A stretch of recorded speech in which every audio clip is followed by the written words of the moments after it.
Hello, welcome to Unlocking Buddhism. Have you ever walked through a forest so thick with thorns that every step becomes a struggle, where the more you try to move forward, the more you're caught, scratched, entangled?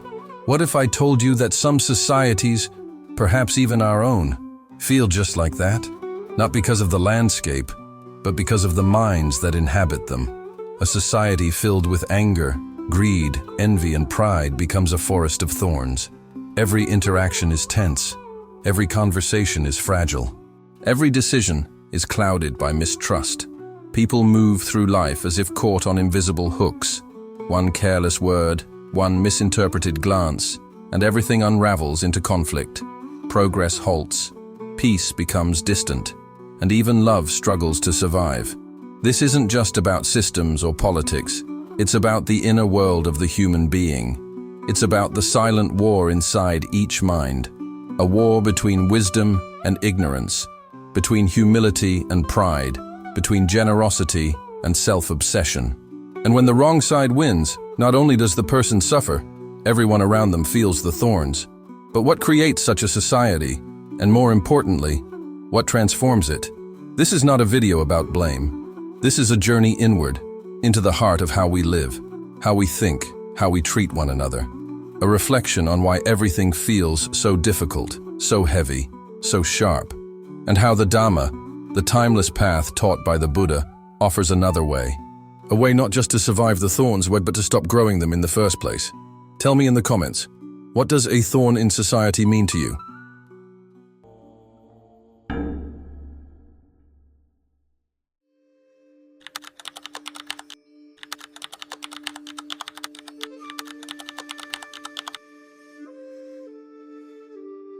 Once in a distant land, there was a village surrounded by a vast and beautiful forest. But unlike the forests sung about in poetry, this one was filled with thorns, long hooked thorns that clung to clothes, tore through flesh, and wrapped themselves around anything that passed too close. People learned early not to stray far. Paths were narrow, movements cautious. No one ran, no one embraced. Even laughter became subdued, muffled by the ever-present fear of getting caught. Over time, people forgot what it meant to walk freely. They forgot what it felt like to move without pain. The thorns became normal, expected, unquestioned. But there was something strange about this forest, something few dared to admit. The thorns weren't natural. They didn't grow from the earth. They grew from the people themselves. Each time someone acted out of anger, a thorn would sprout. Each time someone lied, stole, insulted, or acted with pride or envy, the thorns thickened. The pain wasn't imposed from outside. It was born of the villagers' own minds, their greed, their arrogance, their harsh words and closed hearts. They built their own prison, one thorn at a time. There was a woman named Annika. She had lived in the village all her life. Her arms bore the marks of 1,000 cuts. Her face was quiet, lined not just by age, but by years of walking through this barbed existence. She wasn't bitter, but tired, deeply tired. An old traveler, passing through, heard her words. He sat beside her and said nothing. Annika frowned. He looked at her gently. Each harsh word you speak is a thorn. Each grudge you hold, a hook. She wanted to argue, but something inside her knew it was true. She remembered a time when she snapped at her sister, how that one argument had built walls between them for years. She remembered a moment of dishonesty at work, how it had led to distrust, to quiet suspicion that never fully faded. She remembered envy, resentment, the way her eyes narrowed at others' joy. And then she remembered how others had done the same to her, how they too were caught, bleeding, blaming. She asked. The traveler smiled. Pull them out, one by one, with patience, with silence. But it hurts, she whispered. Annika began to observe herself. She watched the thoughts that came like sparks, thoughts of anger, irritation, pride, and instead of acting on them, she breathed. She let them rise and fall. She chose silence over sarcasm. She chose generosity over resentment. She offered a kind word where once she would have been indifferent. At first, nothing changed. The forest was still thick. People still clung to their ways. But slowly, very slowly, The thorns around her path began to loosen. The air seemed lighter, her movements freer, and others began to notice. Some mocked her, called her weak, naive, but others followed. One by one, people began to question their habits. They began to speak a little softer, to listen a little longer. They paused before reacting. They forgave. The forest didn't vanish overnight. But where Annika walked, a path began to form, not cleared by force but by transformation, of mind, of heart, of habit, because she saw the truth, that the forest of thorns was not her enemy, it was her reflection, and in changing herself, she had changed the way forward. The Buddha taught that the mind is the forerunner of all things.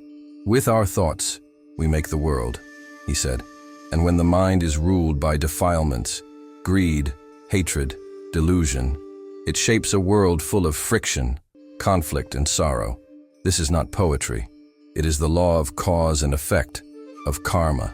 The state of our inner world radiates outward and conditions the outer world we inhabit. The forest of thorns is not merely symbolic. It is real, and we walk through it every day, in every strained relationship, in every community fractured by mistrust, in every society where selfishness is admired and kindness dismissed as weakness. What we are seeing is not just a collapse of ethics. It is the natural consequence of minds left untended, untrained, and unpurified. According to the Dogma, every action of body, speech, and mind leaves an imprint. When we act from anger, we reinforce anger. When we act from generosity, we reinforce generosity. These patterns become habits, and habits become character. And character, over time, becomes destiny. If we are constantly engaging with others through the lens of self-centeredness or reactivity, we are unknowingly cultivating a world that mirrors our confusion. But what if we don't recognize the roots of our suffering? What if we blame others, or the system, or fate? Then we continue to plant thorns, even as we complain about the pain.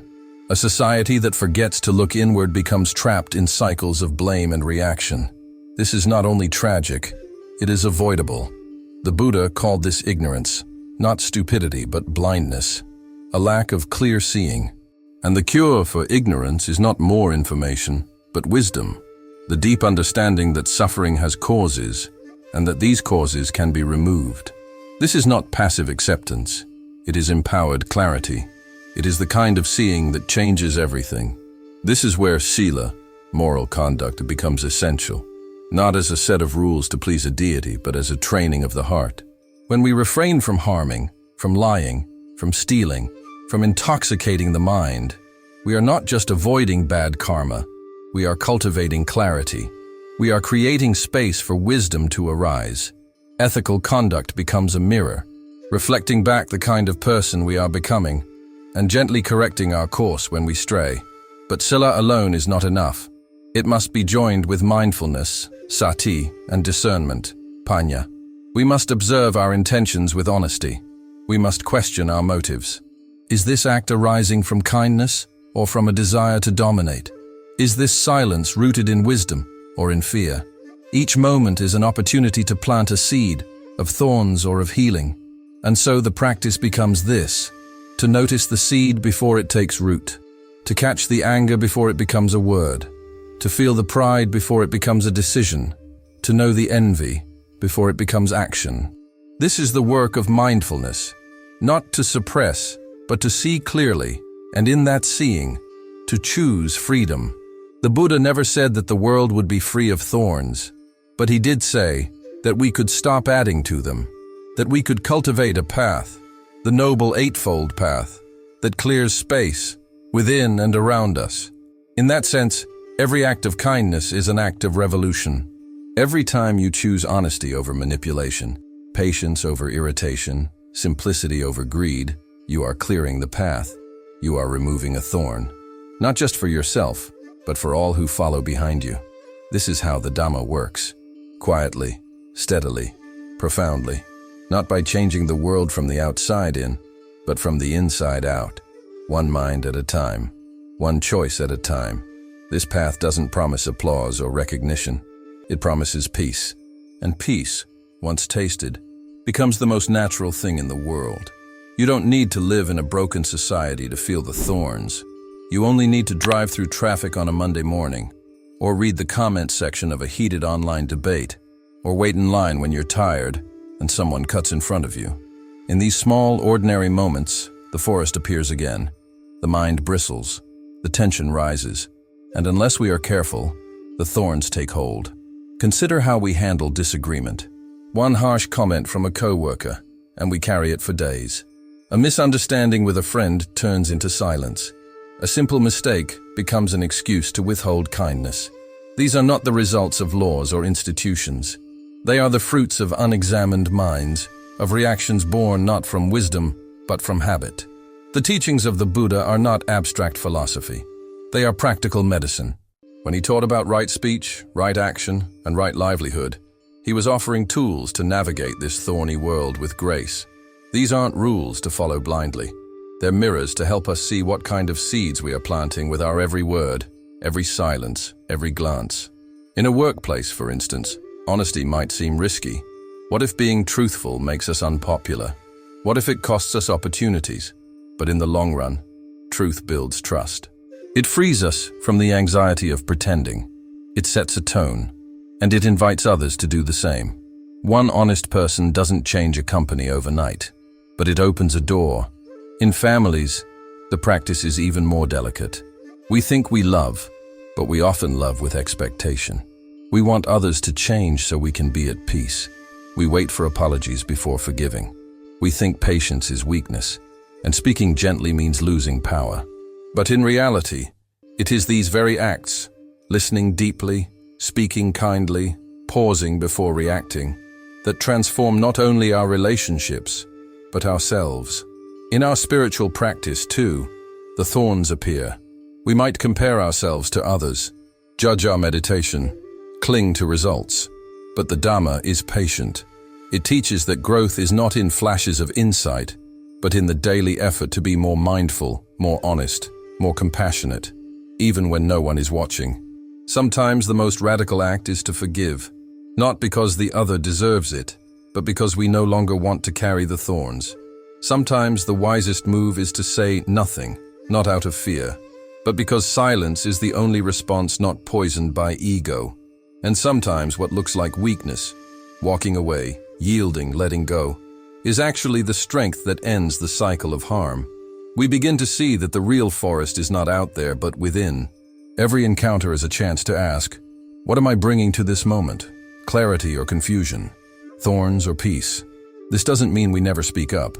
The Dhamma isn't passive. It means we act from wisdom, not reaction. We learn to respond instead of reflexively strike.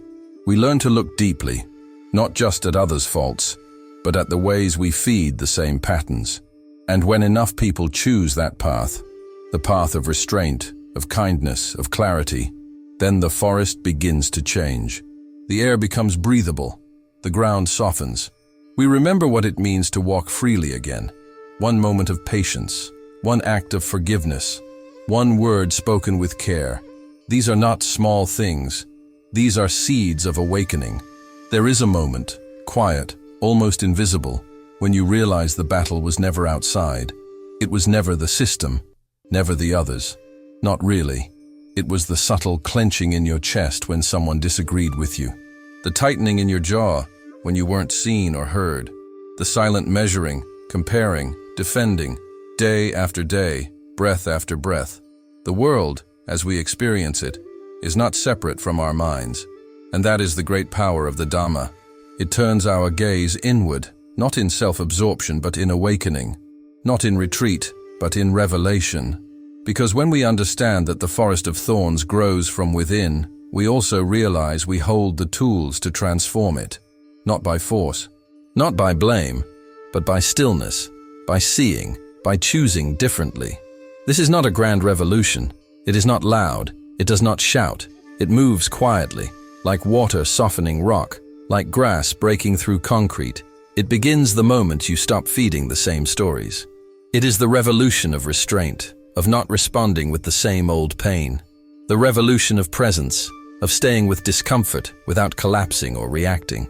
The revolution of compassion, not as sentiment, but as strength, clarity, and fierce gentleness.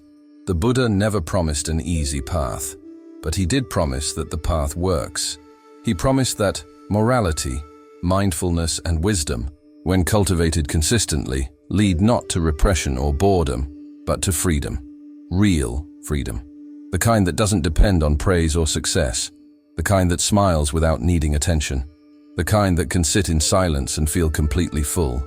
So perhaps the lesson isn't to destroy the forest, but to learn how to walk through it, with awareness, with care, with humility, to stop grabbing the thorns and blaming the pain on others, to see our part in the tangle, and then to gently, patiently untangle. There will still be hardship, still misunderstanding, but slowly, our movements become softer, our hearts become less reactive, and without announcing it to the world, we begin to live differently. Maybe this is what liberation looks like, not fireworks or escape, but a quiet shift. And maybe, just maybe in doing so, we leave fewer thorns behind. There are no grand endings here, just a return to simplicity. The thorns we spoke of are not symbols. They are moments, a word we regret, a gesture we withhold, a truth we ignore. And the path through them is not paved with ambition or idealism, but with steady attention. The teachings of the Buddha are not about escape. They are about seeing clearly, living with care, and understanding that every small choice shapes the world we move through. The suffering we experience is not distant. It begins where the mind hardens. This isn't about perfection. It's about sincerity. It's about remembering, even for a breath, that how we speak, how we move, how we look at others, it matters. Nothing needs to be performed. Nothing needs to be declared. It's enough to know that restraint, kindness, and honesty are not burdens. They are forms of freedom. You may not see results immediately. That's not the point. What matters is that you walk with integrity, even when no one is watching. If this reflection brought something to light for you, take a moment to let it settle. And if you feel moved, leave a simple word below, something that remains after the noise fades. We do not walk alone, but we do choose how we walk.